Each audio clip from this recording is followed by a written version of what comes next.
बिस्मिल्लाहिर्रहमानिर्रहीम। अस्सलाम वालेकुम। आप देख रहे हैं न्यूज़ टुडे विद तंजीला मस्जिद। प्रोग्राम में आपको खुशामदीद कहते हैं। पाकिस्तान को इस वक्त मुख्तलिफ तरह के बहरानों का सामना है। एक तरफ बिजली की लोड शेडिंग बढ़ती चली जा रही है, दूसरी जानब CNG स्टेशन 2 सूबों में बंद कर दिए गए हैं जिसके ऊपर एहतजाज हो रहा है, और तीसरी तरफ पूरी दुनिया की तरह पाकिस्तान में भी कोरोना का एक नया वेरिएंट सामने आ गया है और लाहौर और कराची की सूरत हाल काफ़ी संगीन होती हुई दिखाई देती है। इन सारे चैलेंजेस से निपटने के लिए हुकूमत के पास क्या लाए अमल है? शहबाज शरीफ साहब जो कि अपोजिशन लीडर हैं, उन्होंने कहा है कि कौमी असम्बली में सारे मामले पर बहस होनी चाहिए कि बिजली और गैस का बहरान हुकूमत कैसे ख़त्म कर सकती है। शहबाज शरीफ साहब पहले भी इस तरह की ऑफर्स करते रहे हैं, हुकूमत की तरफ से कभी भी कोई अमली जवाब उस तरह से उनको नहीं मिला। लेकिन अब देखना ये है कि अगर पाकिस्तान को इन मसाइल से निकलना है तो कौन सा ऐसा फोरम है जहां पर तमाम सियासी जमातें बैठकर बात कर सकती हैं, कौमी पॉलिसियां बन सकती हैं, ताकि अवाम जिन मसाइल से बहुत ज़्यादा तंग हैं उनकी जान छूटे। दूसरी तरफ महंगाई बढ़ती चली जा रही है, पेट्रोल प्राइसेस बढ़ने के बाद से मार्केट्स में आप देख रहे हैं कि लोग अपनी जो अशिया ज़रूरिया ख़रीदने की उनकी कुव्वत ख़रीद है वो बहुत ही ज़्यादा कम हो रही है। और ईद के दिनों में तो ज़ाहिरी बात है इस तरह की ख़बर आवाम के लिए काफ़ी बुरी ख़बर है। प्रोग्राम में हम कुछ कश्मीर इलेक्शंस के हवाले से भी बात करेंगे। सियासी दर्जा हरारत वहाँ पर बहुत बढ़ा हुआ है। इमरान खान साहब भी वहाँ पर जलसों से खिताब कर रहे हैं, मरीम नवाज़ साहिबा भी वहाँ पर कैंपेन कर रही हैं, बिलावल भुट्टो जरदारी साहब भी वहाँ पर मौजूद रहे और कैंपेन करते रहे। लेकिन जो कश्मीर के वज़ीर हैं अली अमीन गंडापुर साहब, उनके लिए इलेक्शन कमीशन ने नोटिस जारी किया था और उन्हें कहा था कि उनको कश्मीर से निकाल दिया जाए। इमरान खान साहब उनको साथ लेकर क्यों गए, कुछ उस पर भी बात करेंगे और इस पर सियासी जमातें काफ़ी एहतजाज भी कर रही हैं। और सबसे आखिर में कोरोना की सूरत हाल से निपटने के लिए हम कितने तैयार हैं, कुछ उस पर बात करेंगे। मेहमानों से आपका तारुफ करवा दूँ जी। हमें ज्वाइन कर रहे हैं फिरदौस शमीम नकवी साहब, पाकिस्तान तहरीक इंसाफ के सीनियर रहनुमा हैं। हमारे साथ मौजूद हैं तैमूर तालपुर साहब, सूबाई वज़ीर हैं सिंध के, पीपल्स पार्टी के सीनियर रहनुमा हैं। और हमें ज्वाइन कर रहे हैं नूरुल हसन तनवीर साहब, पाकिस्तान मुस्लिम लीग नवाज़ के MNA हैं। तीनों मेहमानों का बहुत शुक्रिया। गुफ्तगू का आगाज़ में फिरदौस शमीम नकवी साहब आपसे ही करना चाहूँगी। जो बहरान है गैस का, बिजली का, हम देख रहे हैं कि LPG के ऊपर भी बहुत ज़्यादा चीज़ें उस तरह से नहीं क्लैरिटी। अभी जो गैस पाइपलाइन का मुआहदा हुआ है वहाँ पे भी वफाकी काबीना के लोगों के दरमियान बहुत ज़्यादा एक तरह से वो वन पेज पे नज़र नहीं आते, कहीं ना कहीं इख्तलाफात सर उठाते हुए नज़र आते हैं। तो हुकूमत कब तक इस बहरान पे काबू पा सकती है, और आपको नहीं लगता कि सारी सियासी जमातों को साथ लेकर कोई पॉलिसी बनानी चाहिए? पहली चीज तो यह है कि हर सियासी जमात को अवाम तक अपनी राय जरूर पहुंचानी चाहिए और वो गवर्नमेंट के पास भी फीडबैक आता है।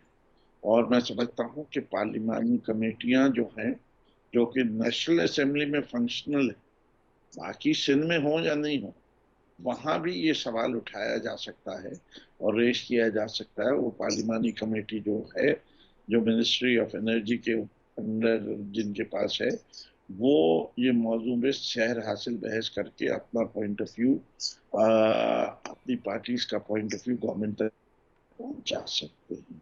तो जो पार्लिमान के इदारे हैं उनको अगर फंक्शनल कर दिया जाता है तो तमाम जमातों की राय आ जाती है। अनफॉर्चुनेटली सिंध के अंदर ये नहीं है, इससे कि यहाँ पार्लिमानी पार्टियों को जो है रिप्रेजेंटेशन इस वक्त नहीं है इन स्टैंडिंग कमेटीज में।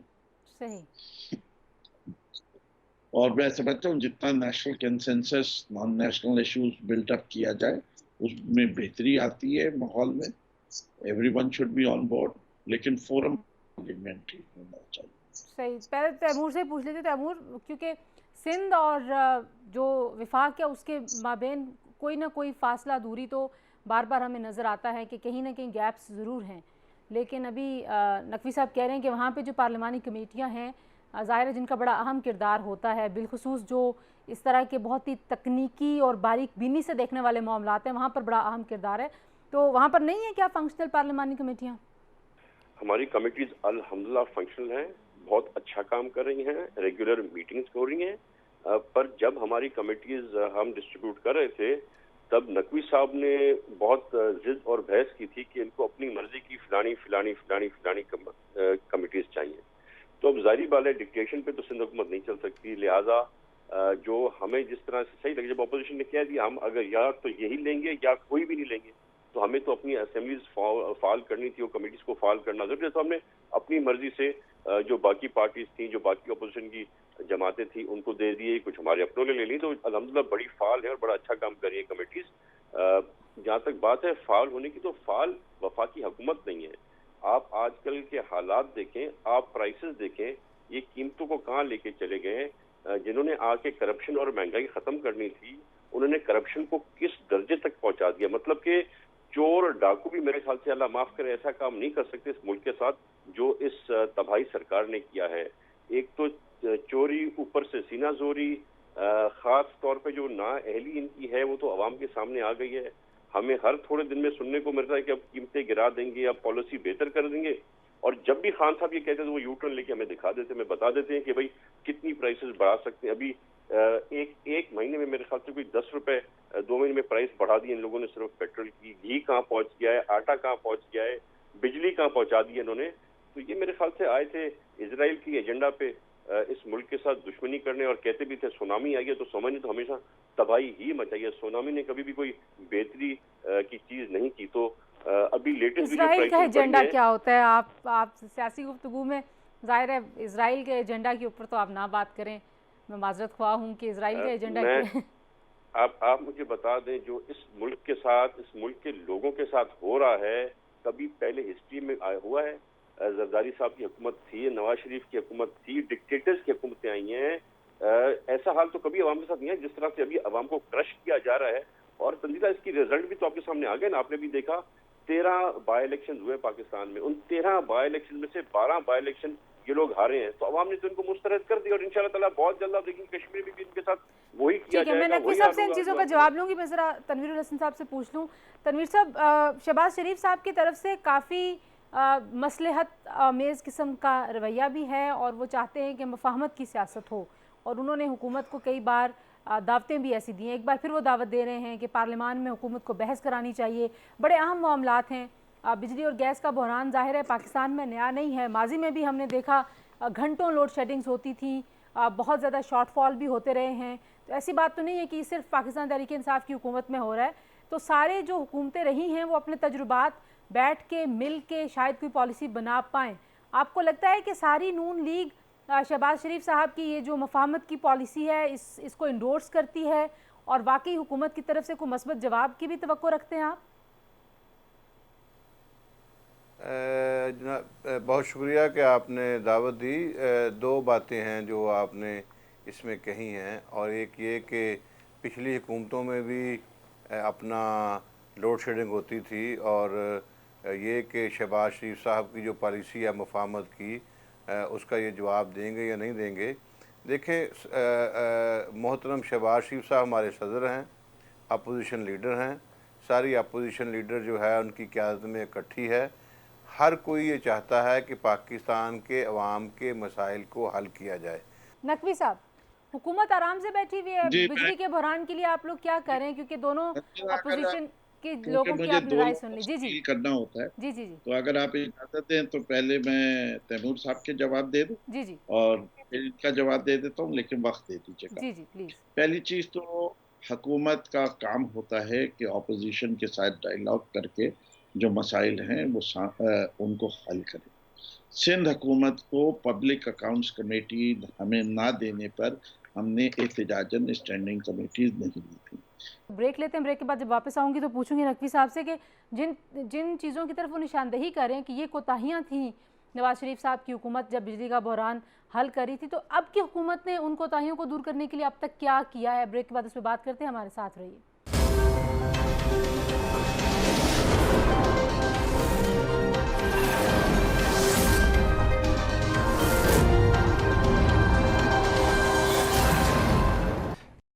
जी, प्रोग्राम में एक बार फिर आपको खुशामदीद कहते हैं।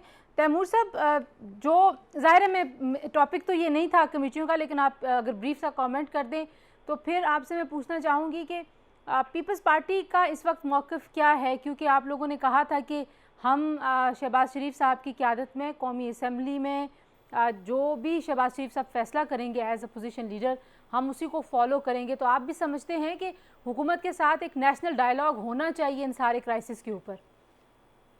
पहली बात तो इनकी जो थी, इन्होंने वही बात की कि इन्होंने कहा अगर हमें आप पब्लिक अकाउंट्स कमेटी और फलानी कमेटियां नहीं देंगे तो हम वो नहीं लेंगे। मैं इनको आज भी बता रहा हूँ कि ये जिद छोड़ दें तो इनको हम कमेटीज इनकी मर्जी की जो बाकी थी जिन पे एग्रीमेंट थी दे देंगे, वरना ये बगैर कमेटियों के बैठे रहेंगे और अपने नुकसान करेंगे। खैर इनकी मर्जी है। पब्लिक अकाउंट्स कमेटी तो आई थिंक कि आप लोगों की जमातों में जो पुरानी सियासी जमातें उन्होंने खुद ही ये तय किया था कि अपोजिशन के पास होनी चाहिए। जी, ये चार्टर ऑफ डेमोक्रेसी में था कि जो नेशनल असेंबली ऑफ पाकिस्तान होगी उसमें जो भी ये सीट लेगा वो अपोजिशन को ही मिलेगी, पर वो चार्टर ऑफ डेमोक्रेसी बहुत क्लियरली लिखा हुआ है कि इट डिड नॉट से the provinces, it said the national assembly of Pakistan. तो चार्टर ऑफ डेमोक्रेसी में भी यही था और हम भी इनको बाकी कमेटीज देने को तैयार है। दूसरा, मुझे बड़ी हंसी आई, मेरे भाई ने भी बात की, कह रहे कि नवाज शरीफ ने उस टाइम पर थर्मल बिजली दी। नवाज शरीफ ने बिजली तो दी ना इस मुल्क को, ये हशर तो नहीं किया हमारा जो आज हमारा हशर हो गया। और बात कर रहे हैं कि महंगी बिजली प्रोड्यूस की। आज आप बिजली के रेट को कंपेयर करें, आज ये हमें किस रेट पर बिजली दे रहा है और नवाज शरीफ साहब के टाइम पे किस रेट पे हमें बिजली मिली थी और उससे पहले पाकिस्तान पीपल्स पार्टी के टाइम पे किस रेट पे बिजली मिलती थी। तो जरा उसको आप कंपेयर करें। ये भाई लोग जो यहाँ पे बैठे ना वो ये नहीं कह रहे कि आप थर्मल बिजली दे, उनको लेकिन ये तो तैमूर साहब आपको पता है ये सारे लोग ये कहते हैं जी कि आपने आईपीपीज इतने महंगे लगाए, आपने इतने महंगे मंसूबे, करप्शन इतनी ज़्यादा थी, वो सारी चीज़ें जो हैं वो उसकी वजह से आज हम इस इतने बहरान में बैठे हुए हैं। ये तो हमेशा पाकिस्तान तहरीक इंसाफ की हुकूमत, उनके मुशीर सारे लोग ये कहते हैं। ये बड़ा आप क्लियरली मेरी बात नोट कर लें कि ये कुछ भी कहें, जितने नाअहल और करप्ट ये हैं इतनी नाअहल और करप्ट हुकूमत कभी आई नहीं। आपने देखा है internationally it is been told, it is come out कि 117 नंबर से 124 नंबर पे में ले गए। तो आप इनसे एक्सपेक्ट क्या करते हैं? इन्होंने बातें क्या की थी कि हम कभी एमनेस्टी नहीं लेंगे, चोर और डाकू एमनेस्टी लेते हैं। एमनेस्टी किसने ली जी? ली खान साहब ने दी, किसको? अपनी बहन को दे दी। और जो अरबों रुपए उन्होंने डिक्लेयर किया कि ये अरबों रुपए उन्होंने जो है वो काम दर्जी का काम करके कपड़े सीखे। आप और मैं भी दुकान खोलते हैं तंजीला, हम देखते हैं हम कितने सदियों में जाके वो अरबपति हो जाएंगे कपड़ों का ये बेच के कारोबार करके और ये कपड़े सीखे। तो इनकी जो बातें हैं उन पे आप ना जाए। आपने देखा है कि खान साहब ने एक ही काम किया है आज तक और वो है कि झूठ बोला है, कमिटमेंट्स तोड़ी हैं, यू टर्न लिए हैं, जितनी बातें की सब पे पीछे चले गए। लेकिन इस ब्लेम, मुझे बताएं तैमूर, इस ब्लेम गेम से क्या पाकिस्तान के मसाइल हल हो सकते हैं? तरीकाकार क्या है, वे फॉरवर्ड क्या है? जाहिर है ये हुकूमत है, इस हुकूमत ने 5 साल पूरे करने हैं। ये बात इसका वे फॉरवर्ड यही है कि जिस तरह से ये पंजाब में हर कुछ अरसे में अपने आईजी चेंज करते हैं, अभी तो कुछ 6-7 आईजी चेंज हो गए हैं, 8 इन लोगों ने चीफ सेक्रेटरी चेंज कर लिए हैं। इन लोगों ने फौरन जो आपका फाइनेंस मिनिस्टर है हर बजट से पहले चेंज करते हैं। तो हल इसका सिर्फ तब आएगा जब नाअहल तरीन जिसको प्राइम मिनिस्टर बना के बैठे हुए हैं ये उसको हटा दें पाकिस्तान के मसले से। नूरुल हसन तनवीर साहब से भी मैं पूछ लूं हल क्या है, फिर मैं नकवी साहब आपको मौका दूंगी, आप जवाब दीजिएगा। मैं तालपुर साहब की दिल की अभी गहराइयों से इनकी तायद करता हूँ कि असल मकसद जो है ना, वो असल मसला जो है ना वो कप्तान का है। कप्तान काम सही नहीं कर रहा, कप्तान जो है वो कमज़ोर है। कप्तान जो है इसको निकालें। टीम के मेंबरान जितने मर्जी आप बदलते रहें, एक दूसरे एक के साथ अभी दूसरा, तो माशी इशारे बड़े बेहतर दिखाई दे रहे हैं नूरुल हसन तनवीर जब तक कि आप बढ़ रही है, आप कह रहे हो काम नहीं सही कर रहे। देखें जब तक देखें आप खुद देखें ना, खुद सोचें, आप खुद सोचें कि इनको 8 साल लगे, इनको कहते 8 साल से ये कह रहे हैं कि इकरामुल्लाह नियाज़ी कि नवाज शरीफ जो है वो चोर हैं, नलायक हैं और उनको हमारे उस वक़्त के साकब निसार ने नाहल भी करार दिया, ठीक है। और उनको अमीन और सादिक इनको कहा, उनको कहा कि वो अमीन और सादिक नहीं है क्योंकि उनके पास कामा था और उन्होंने कामे का बताया नहीं। वक़्त ने साबित किया है, अवाम ने साबित किया है, हालात ने साबित किया है कि ये सबसे ज़्यादा नलायक और नाहल हैं। 3 साल हो गए हैं अवाम को इन्होंने एक जो सुख का सांस है वो नहीं लेने दिया। कभी चीनी महंगी हो जाती है, कभी आटा महंगा हो जाता है, कभी अद्वियात महंगी हो जाती हैं, कभी जो है आपका बिजली महंगी हो जाती है। कोई एक दिन नहीं है कहीं कोई खैर की से तो नहीं है, पेट्रोल महंगा हो जाता है और कहते ये हैं मेरी बात सुनो कि ये नलायक और नाअहल कहने से तो जाहिर है अवाम को ये भी नहीं पता चलेगा कि अपोजिशन के पास क्या प्लान है। आप लोग ये कहने के बजाय अगर कोई प्लान सामने रखें तो क्या इसका फायदा नहीं होगा? देखें मोहतरमा, देखें आप बात मैं उनको तो आपको जस्ट रियलाइज़ करवा रहा हूँ। मैं तो ये कह रहा हूँ कि अवाम ने ये डिसाइड किया है कि नहीं वो अहल है, ये नलायक हैं। अभी तो तालपुर साहब कह रहे थे कि 13 इलेक्शन हुए हैं, 12 के ऊपर जो है वो अपोजिशन जीती है और एक जो सीट जो है इनको मिली है। और अवाम का यही तो है कि अवाम का इत्मीनान, अवाम समझती है कि नवाज शरीफ अहल है, नवाज शरीफ सादिक और अमीन है। ये जो है नलायक हैं, ये सादिक और अमीन नहीं है, ये झूठे हैं, पक्के झूठे हैं, सुबह से लेके शाम तक झूठ बोलते हैं। कौन सी ऐसी जगह जहाँ पर इन्होंने यू टर्न नहीं लिया? कौन सा ऐसा मसला है जिसको इन्होंने हल करने की कोशिश की है? आप मुझे बता लेकिन दें। मेरा जो सवाल है, मैं आपके पास वापस आऊंगी नूर हसन तनवीर साहब। फिरदौस साहब, सवाल ये है कि हुकूमत की तरफ से इनको चोर डाकू कहा जाता रहा है, ये आपको नालायक और नाअहल कहते हैं। अगर ये इसी तरह से इल्ज़ाम तराशी का सिलसिला चलता रहेगा, हमने तो 3 साल के बाद कहना शुरू किया। अवाम इंतज़ार कर रहे हैं कि उनके लिए आप लोग मिल के क्या कर सकते हैं, वो कैसे मुमकिन है? और जाहिर है हुकूमत का ज़रा बड़ा रोल होता है। अवाम नहीं, आप उनसे पूछें जिन्होंने इनकी ड्यूटी लगाई थी, जिन्होंने इनको बिठाया वहाँ पे। मैं फिरदौस साहब से सवाल करी, नूर हसन तनवीर साहब, मैं वापस आती हूँ आपके अगर पास। परफॉर्म ठीक है, नहीं ज़रा कर रहा नकवी साहब को तो जवाब इसका देने क्या दीजिए। करना है? ठीक है, नकवी साहब को जरा जवाब देने दीजिए। जी नकवी साहब। जी देखिए, पहली चीज ये है कि दुनिया सारी एक क्राइसिस में है, जिसको कोविड का क्राइसिस कहा जाता है। अभी यूनाइटेड नेशंस की रिपोर्ट आई कि दुनिया के 50 मुल्कों के अंदर उन्होंने पाकिस्तान को कोविड से डील करने पे नंबर 3 पे लेके आए। पाकिस्तान से ऊपर जो 2 ममालिक के नाम थे वो हांगकांग और न्यूजीलैंड थे, जिनकी आबादी 1 करोड़ से कम है। 1 करोड़ से ज़्यादा की आबादी वाले मुल्कों में पाकिस्तान का नंबर 1 है। तो हमारी अहलियत के बारे में तो यही काफ़ी एक है, नहीं इससे आगे चलते। और मैं ये कोई हुकूमत पाकिस्तान के खिलाफ सियासी जमातों की बात नहीं कर रहा। आप एनवायरनमेंट जो कि एक बहुत बड़ा इशू है, कर रहे हैं, आप कोविड उसके की ऊपर बात कर रहे हैं। पाकिस्तान बात कर रहे थे नूर हसन तनवीर साहब, आपके पास में आऊंगी वापस। जी, जहां तक इस हद तक यूनाइटेड नेशन ने ऑनर किया कि उन्होंने अपना एनवायरनमेंट का डे पाकिस्तान में मनवाया। कंस्ट्रक्शन का इंडस्ट्री को जो पैकेज दिया गया वो पाकिस्तान की तारीख में सारे लोग इंडस्ट्री के मानते हैं कि बेहतरीन पैकेज है, इससे बेहतर पैकेज नहीं आया।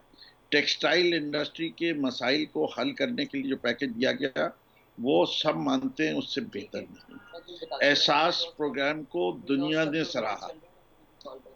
2 डैम्स और अब तो 2 से कहीं ज्यादा डैम, 3 बड़े डैम्स और मेरे ख्याल से कम 200 छोटे डैम्स बनाने की जो कोशिशें हो रही हैं और काम हो रहा है, जिस पे काम शुरू हो चुका है, वो जो है वो भी इसी हुकूमत ने किया। लेकिन नकवी साहब, जो महंगाई की शरह है, आम आदमी तो ये सोच रहा है कि जब तक महंगाई कम नहीं होती, जब तक पेट्रोल की कीमतें बढ़ती रहेंगी। आप देखें आटा, चीनी, घी इतने महंगे हो गए। आज मैं रिपोर्ट्स देख रही थी कि खाने पीने की सारी चीज़ें इतनी महंगी हो गई। ईद है कुछ दिनों में, तो आम आदमी को तो वहाँ पे रिलीफ चाहिए। आम आदमी को रिलीफ कब मिलेगा? जब तक हम अपने मुल्क में शऊर नहीं लेके आएंगे, इससे कि आपको ये देखना पड़ेगा कि पेट्रोल की कीमत में कौन कौन से कंपोनेंट हैं। एक तो है इंटरनेशनल ऑयल प्राइस। खुद सबसे ज्यादा कीमत जो थी इंटरनेशनल ऑयल प्राइस की वो जरदारी साहब के दौर में थी, जहां कीमत क्या थी। नवाज शरीफ साहब लकी थे कि उनके ज़माने में ऑयल प्राइसेस कम हुई। जब भी ऑयल प्राइस चेंज होती है इंटरनेशनल मार्केट की, वो पब्लिक को पास ऑन होती है। हुकूमत पाकिस्तान के पास सिर्फ 1-2 चीज़ें हैं जो वो कंट्रोल करती है। एक चीज़ है सेल्स टैक्स और दूसरी चीज़ है पेट्रोलियम डेवलपमेंट लेवी। इसको कंपैरिजन कर लीजिए किस हुकूमत ने कितना बढ़ाया हुआ था, घटाया हुआ था। रीजनली पाकिस्तान में अभी भी तेल सबसे सस्ता है। फूड प्राइसेस जो कि अब हम इंपोर्ट कर रहे हैं वो इंटरनेशनली बढ़ी हैं। पाम ऑयल ख़ास तौर पे, जिसका हमारे पास कोई हल नहीं है। अगर 70 साल तक किसी ने हल नहीं किया, हम तो ऑलिव ऑयल को ऑलिव की काश्त को जितनी तेजी से बढ़ा रहे हैं वो भी दुनिया सराहती है। और हम कोशिश कर रहे हैं लोकल रिसोर्स पैदा करें। तो मैं ये समझता हूँ कि सप्लाई एंड चेन डिमांड के इश्यूज चल रहे हैं और अवाम को तकलीफ है, मैं इसको कभी नहीं डिनाई करूँगा। तो आप लोगों ने, आपने नवाज शरीफ साहब के ज़माने की 2 कोताहियां बताई थी कि आपने कहा कि डिस्ट्रीब्यूशन के लिए लाइंस नहीं डाली उन हुकूमतों ने। आपकी हुकूमत ने अब तक क्या किया है बिजली के क्राइसिस को पूरा करने के लिए? अगर आप 1-2 चीज़ें बता दें फिर मैं ब्रेक की तरफ जाऊँ। मैं बड़े वाजे तौर पे, जो 17 सेंट के ऊपर कायदे आजम सोलर पार्क बना था, हमने 5 सेंट पे सोलर सोलर पावर स्टेशन दिए।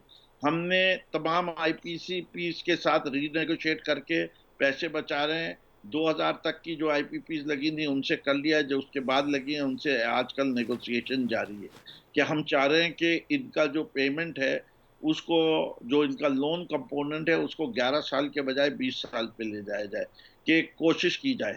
हमने पूरी इंडस्ट्री को कंसेशन दिया कि जो लोग पिछले साल से ज्यादा बिजली जितनी इस्तेमाल करेंगे वो आधी कीमत पे दी जाएगी। इससे कि हमारे प्लांट्स जो हैं उनकी कैपेसिटी पेमेंट 65% के ऊपर है। तो हम समझते हैं कि लोग अगर ज्यादा बिजली इस्तेमाल करेंगे, जो लोग भी जहां जहां डिस्ट्रीब्यूशन सिस्टम एग्जिस्ट करता है, जहां जहां हम बिजली पहुंचा सक रहे हैं, तो वो जो है उनको बिजली भी सस्ती हो गई है ओवरऑल। ठीक है। और इंडस्ट्री के लिए टेक्सटाइल, और मैं आपको दूसरे पैकेज में ये हाइडल पावर की तरफ तवज्जो डालना, तरबेला डैम की एक्सटेंशन करना, ये 2 बड़े हाइडल डैम बनाना, ये सब उनके है कि लॉन्ग रन में इससे मुल्क को फायदा होगा और बिजली सस्ती होगी। ठीक हो गया जी, एक ब्रेक ले रहे हैं जी। नकवी साहब ने बताया कि इनकी हुकूमत क्या करी और माजी की हुकूमतों में क्या था, और ब्रेक के बाद कुछ कश्मीर इंतखाबात के हवाले से भी बात करेंगे। जैसे हमने कहा वहाँ पे दर्जा हरारत बड़ा बढ़ रहा है, और अभी पीपल्स पार्टी और नून लीग के नुमाइंदे ये दावा कर रहे हैं कि वहाँ पे पीटीआई को शिकस्त होगी, जबकि पीटीआई बड़ी कॉन्फिडेंट है, वो कह रहे हैं हम वहाँ पे हुकूमत बनाएंगे। कुछ इस पर भी बात करेंगे, ब्रेक के बाद हमारे साथ रहिए।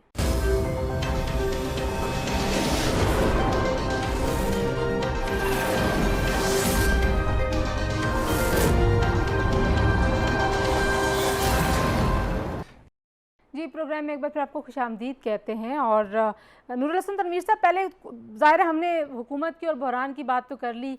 अब एक बड़ा मसला जो है वो डेल्टा वायरस का है। इस वक्त लाहौर काफ़ी ज़्यादा हॉट स्पॉट बना हुआ है, कराची में केसेस बढ़ रहे हैं, दोबारा से हम लॉकडाउन की तरफ जा रहे हैं। लेकिन दूसरी तरफ जो सियासी गहमा गहमी है, कश्मीर उसका मरकज़ बना हुआ है। और मरियम बीबी के जो जलसे हैं, पाकिस्तान मुस्लिम लीग नवाज़ ये दावा कर रही है कि एक्सेप्शनली बड़े जलसे हैं और आवाम का एक बहुत वहाँ पे जोशो खरोश भी देखने को मिल रहा है।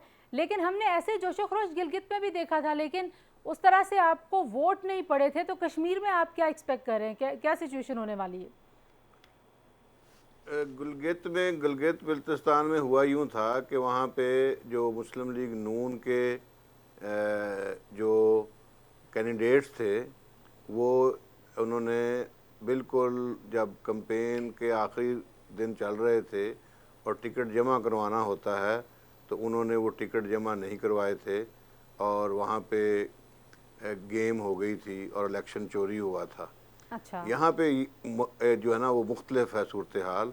वो ये है कि हर हलका जो है अल्हम्दुलिल्लाह उसमें तमाम मुस्लिम लीग के कैंडिडेट्स जो हैं वो मजबूती से खड़े हैं और मोहतरमा जो है वो बाल को जो है ना एक हर बाल को हुक किए जा रही हैं, छक्के पे छक्का जो है ना चल रहा है और जो बाल आती है उसके ऊपर छक्का लग रहा है और हमारी पोजीशन जो है वो बेहतर से बेहतर हो गई है।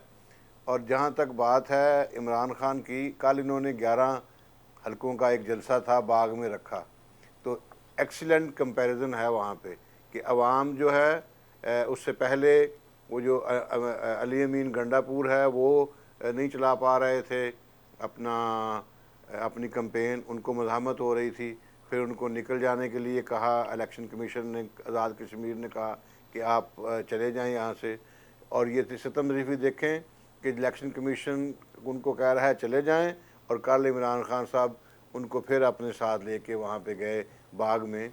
लेकिन वो कहते हैं ना कि बड़े बेआबरू हो के तेरे कूचे से हम निकले, तो ये बड़े बेआबरू हो के इमरान खान जो है कल बाग कश्मीर से निकलें कि वहाँ पे कोई 1000 लोग भी नहीं थे जो इनको सुनने वाले थे। और ठीक हो गया। वाज़ेह फ़र्क आप कह रहे हैं कि इस दफ़ा सूरत-ए-हाल सामने नज़र आ रहा है कि पीपल्स पार्टी और मुस्लिम लीग वहाँ पे हैं। इंशाअल्लाह ताला मुस्लिम लीग नून जो है वो उसमें विन करेगी इसको। और हमारी जमात का जो ज़ोर है वो ये है कि इनको इमरान खान, पीटीआई जो कि हमारी नज़र में इलेक्शन चोर हैं, इनको इलेक्शन चोरी करने से रोकना। और उसके लिए जमात ने ये फ़ैसला किया है कि हम हर पोलिंग स्टेशन से उस वक्त तक नहीं निकलेंगे जब तक साइंड कापी जो है इनको मिल ना जाए। और फिर ये कि 1000-1200 का एक पोलिंग स्टेशन होता है, 1000-1200 अगर जो उनकी गिनती जो है अगर 6 बजे टाइम ख़त्म हो जाए तो 8 बजे तक, 8:30 बजे तक, 9 बजे तक, 10 बजे तक रिजल्ट दे दें। That's it. वो 1000 वोट गिनते हुए कितनी देर लगती है? तो बेईमानी जो है ना इस दफ़ा इनको हम करने नहीं देंगे इंशाल्लाह। ठीक हो गया। तैमूर साहब, आपकी और नून लीग का वोट ज़ाहिर है अब डिवाइडेड है, अपोजिशन की जो जमातें हैं, ट्रेंड हमेशा ये होता है कि जिसकी विफाक में हुकूमत हो, मोस्टली जो विफाकी इकाइयाँ होती हैं वहाँ पे उन्हीं की हुकूमतें बनती हैं। तो आपको नहीं लगता कि आप लोग अगर मिल के ये इलेक्शंस लड़ते या अपने जो आपके कैंडिडेट्स हैं वो इस तरह से वहाँ पे प्लेस करते तो शायद ज़्यादा फ़ायदा होता, या अभी भी आपको लगता है कि नहीं इतनी स्ट्रॉन्ग पोजीशन है आपकी भी कि नून लीग की तरह आप भी ये दावा करते हैं कि नहीं आप वहाँ पे हुकूमत बना सकते हैं? देखिए जी, अगर हम मिलके खड़े होते तो उसमें कोई बुराई नहीं थी, पर वहां पर वोट जो है एक ऐसा है, एक वोट है जो नून लीग का वोट है, वो नून लीग से कोई नहीं तोड़ सकता। एक वोट पीपल्स पार्टी का वोट है, वो पीपल्स पार्टी से कोई नहीं तोड़ सकता। और एक जो है वो चोरों का वोट है, जो पूरी कोशिश ही इस बार भी करेंगे चोरी कर दें, पर इंशाल्लाह हम चोरी होने नहीं देंगे। आपका जो इलेक्शन स्ट्रेटेजी है वो तो समझे क्या है। जिस इलेक्शन में इनका जो कश्मीर अफेयर्स का मिनिस्टर है गंडापुर, उसका तो मैं उसी दिन समझ गया था कि उसकी क्या हैसियत थी और किस किस्म का आदमी है, जब उसने मरियम नवाज साहिबा के बारे में जो लफ्ज जो कोई भी आदमी किसी की माँ बहन के लिए इस्तेमाल ना करे, उस किस्म की इसने बातें की थी। फिर उसके बाद आपने सुना था अब गंडापुर क्या चीज है, एक बेचारा गुंडा है छोटे लेवल का, वो भुट्टो साहब को आके गद्दार कहे, माने जिसकी जूती पहनने जैसा वो ना हो, वो भुट्टो साहब के बारे में बात करे और फिर उसको उसकी बदतमीजियों की वजह से इनका वालिद जो था वो भुट्टो साहब की जमात में था। बिल्कुल था, बिल्कुल था। ऐसे काफी हमारे पास बाप जो है वो भुट्टो साहब के साथ था। बिल्कुल मुझे पता है जी, इनका वालिद हमारे ऐसे बहुत लोटे हैं ना। आपके पास से कितने लोटे गए, हमारे पास से कितने लोटे गए, सब आजकल तो सर्फ से धुल चुके हैं पीटीआई के पास। तो इनको तो ऐसे लोग पसंद है सारे, क्योंकि इनके पास तो जमात में कोई है नहीं, तो ये चोरी करके काम चलाते हैं। और दूसरा मुझे भी हैरत हुई, मेरा भाई बता रहा है कि पाकिस्तान ने जो काम किया बड़ा अच्छा कोविड में, उसमें इमरान खान को किस चीज का कर रहे हैं।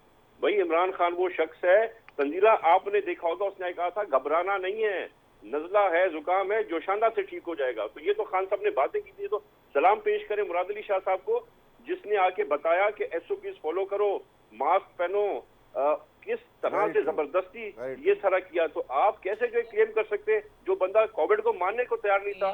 ठीक है, मैंने आप तीनों से, वैसे मैंने कोविड के ऊपर भी आखिरी आप तीनों से कमेंट लेना है ब्रीफ, लेकिन नकवी साहब, अली अमीन जो गंडापुर साहब हैं, उनके बारे में बहुत ज़्यादा रिजर्वेशन। नकवी साहब को बड़ा अच्छा सच्चा बंदा समझता था, लेकिन हद है कि ये पीटीआई की ये जो है ना वो तारीफों के पुल बांध रहे हैं। नूरुल हसन दरवेश साहब, जरा मुझे उनसे बात तो करने दे। तो ये गंडापुर जैसे जो माफ कीजिएगा जी नूरुल हसन साहब, ये जो ना इन्होंने सच्चाई का पुल खोला था, आपको याद, उन्होंने कहा था कि इमरान खान को हया होनी चाहिए, शर्म होनी चाहिए। उनके बाद बेचारे नकवी साहब को बजाय कि सच बोलने पे कोई अच्छा काम करते उनको अपोजिशन लीडर से हटा दिया। हलीम आदिल शेख जैसे आदमी को, जो लोफर नॉन है, जो सबसे बड़ा बदतमीज है कराची का, उसको लाके अपने बैठा दिया। नकवी साहब, मैं पूछना ये चाह रही थी कि अब जो नया वेरिएंट आया है कोविड का, डेल्टा, आपको लगता है कि पाकिस्तान की हुकूमत उसके लिए जो खतरात अब सारी दुनिया में नज़र आ रहे हैं, आज लाहौर में भी बड़ी ज़्यादा सूरत हाल ख़राब थी, कराची में भी सूरत हाल ख़राब है, तो हम तैयार हैं उसके लिए, हमारी कैपेसिटी है? देखिए 2-3 चीज़ें हैं। अभी तक तो हम, पहली चीज़ तो मैं रब्बुल इज़्ज़त का, खुदावंद ताला का शुक्रगुजार हूँ कि पाकिस्तान को उसने हर वेव में कहीं ना कहीं से इमदाद पहुंची और हुकूमत की हिकमत दोनों मिलकर we have been able to deal with the issue. हुकूमत अलाइव है टू द प्रॉब्लम और वो इस इशू को डील करेगी। और जो इक़दाम हैं माजी की तरह, उसके अंदर एक और चीज ऐड हो गई है कि गेट पीपल वैक्सीनेटेड। जितनी ज्यादा से ज्यादा लोगों को वैक्सीनेशन करेंगे उसके लिहाज से इसमें कंट्रोल करने में, और हम पूरी कोशिश कर रहे हैं कि ज्यादा से ज्यादा डोजेस हासिल किए जाए। और सारे डोजेस जो पूरे पाकिस्तान में लग रहे हैं वो वफाक ही प्रोवाइड कर रहा है, या सूबों ने अपना कोई इंतजाम अलहदा से या खरीदा नहीं अपने बजट से कि वो भी डोजेस मंगवाए। सब कुछ वफाक ने मंगा के दिया है इनको और बांट रही है। तो ये जो सूरत हाल है, हम उम्मीद रखते हैं कि असद उमर साहब, एनसीओसी की टीम, जिसको सारी दुनिया सराहती है, कि वो बेहतरीन काम करेंगे और इस वेव को भी डील करेंगे। ठीक है, तैमूर आपका क्या ख्याल है? क्योंकि जाहिर है कराची का जो सिचुएशन है बाकी सिंध से वो ज़रा ज़्यादा संगीन हो जाता है हर बार। आबादी की वजह से भी प्रॉब्लम्स भी वहाँ पर बहुत हैं और सिंध हुकूमत ने पहले तो बहुत इफ़ेक्टिवली वो सारा किया। अब आपको लगता है कि हम पाकिस्तान में इफ़ेक्टिवली अब ये जो नया ख़तरा पैदा हो गया कोरोना के नए वेरिएंट का, इससे लड़ सकेंगे? देखिए जी, हमें गवर्नमेंट के साथ साथ जो गवर्नमेंट का कहना है वो आवाम को मानना पड़ेगा, उन्होंने सीरियस होना पड़ेगा। गवर्नमेंट क्या भी करे, कुछ भी करे, जब तक आवाम इस मामले को सीरियसली नहीं लेगी, एसओपीज फॉलो नहीं करेगी, तब तक बेहतरी नहीं आ सकती। तो हमें इस चीज पे बड़ा गौर करना है। और जो हमने बहुत बड़ी गलती की, खान साहब जो हैं हमारे न्याजी साहब, अगर वो जिस वक्त सिंध हुकूमत ने उनसे रिटन परमिशन मांगी थी कि हमें इजाजत दें, हम अपने डोजेज खुद ले सकते हैं, सिंध हुकूमत उसके पैसे खुद देगी, पर सिर्फ एक सियासी पॉइंट स्कोर करने के लिए कि कहीं सिंध में पहले आ गया तो हमारा क्या बनेगा। तो इनका तो वैसे ही बनना है जो बनेगा, जो बन रहा है अभी लोगों का। तो ये अगर तब हमें परमिशन दे देते तो आज कम से कम सिंध सूबे की सिचुएशन जो अभी है, झूठ बोले काला कौवा काटे, काला कौवा तो आपको काट ही रहा है ना, काले कौवे तो आपको काट लाइए वो खत निकाल के दे भेज दीजिएगा। आपको मैं वो खत दिखाऊंगा, मैं आपको वो भेज दीजिएगा। चले ठीक हो, अच्छा चले ठीक हो गया जी। नूरुल हसन तनवीर साहब, आपका क्या ख्याल है? मेरा ख्याल ये, अगर झूठ बोलने के कोई काटना होता ना तो इमरान खान को अब तक बिल्कुल कोई 100 के करीब वो जो भी चीज़ काटती है वो काला कौवा होता है या कोई और, वो 100 के करीब काट चुका होता है इनको। ठीक है, मैं आपसे कोरोना के साथ लड़ाई की बात कर रही हूँ, आप लोग जो है